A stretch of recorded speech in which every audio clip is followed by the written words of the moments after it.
Hi, I'm Richard and I'm lucky enough to own a Rohde Schwarz UPL audio analyzer.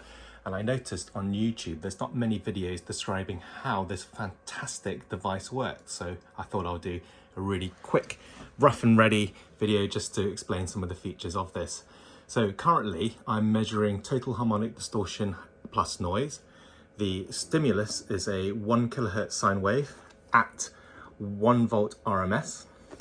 And it's coming out of the generator section here through this unbalanced cable back into the RCA inputs of this amplifier. This is then amplified and then output through the speaker connections at the back of the amplifier, snakes all the way over to my test load where the input goes into two 8 ohm low inductance loads, and I have another separate connections leading through these cables back into the analyzer section of the UPL. So what we can see from this is that the total harmonic distortion plus noise is about 0.1%. The input into the analyzer from the amplifier is about 10 watts RMS and the frequency is 1 kilohertz. You also get a really great fast Fourier transform of the signal as well, where you can see the 1 kilohertz stimulus and then all of the other harmonic proportions of that signal here, and you can see the noise at the bottom there. Now all the inputs are done via the keypad and also this scroll cursor here, which allows you to look at various other parts of the particular menu you're looking at. So if we click to the analyzer section, we can have a look at the lower limit of the bandwidth. We can press select and we can change this to say 100 hertz.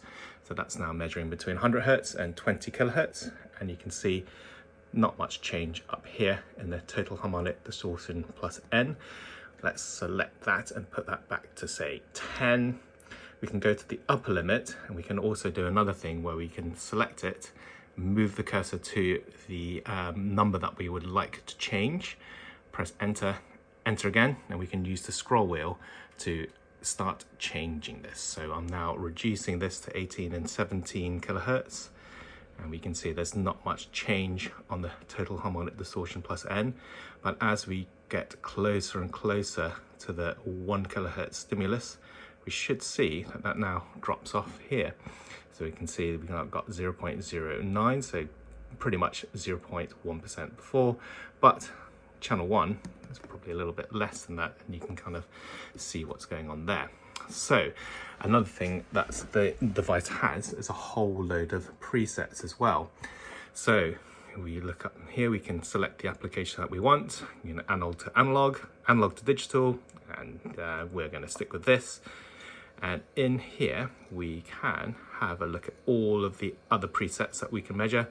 We're going to look at just total harmonic distortion as an example and load this all up. This will reset the analyzer to that particular setting.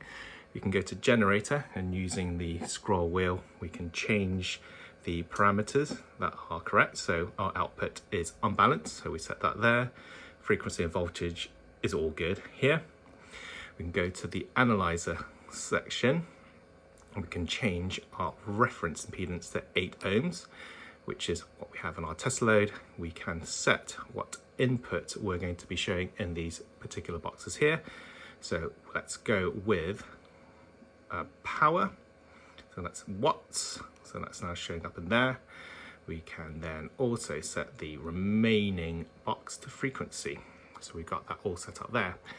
In addition to that, we can change the units. We can put that to percentage, which you can see now drops everything to the very bottom. We can now change the settings on the graph. So let's change that to logarithmic and change the top to 1. And you can see that now all sorts itself out.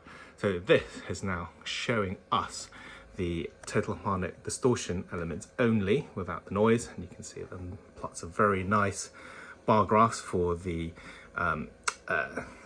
second order harmonics, third order, fourth, fifth, sixth, all the way down. There's our stimulus there.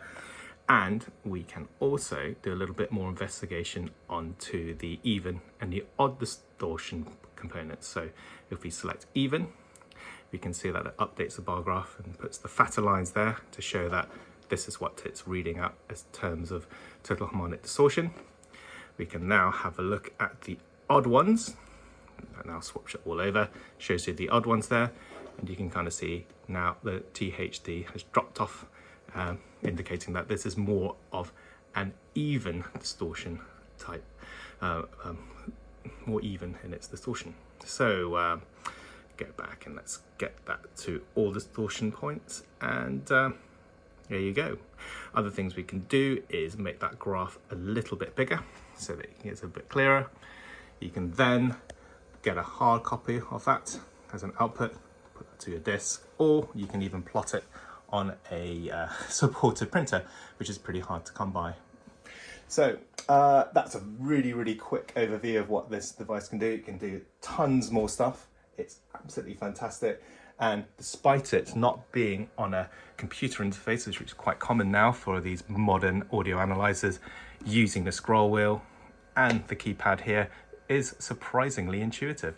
Thank you very much for watching, and I hope you enjoyed it.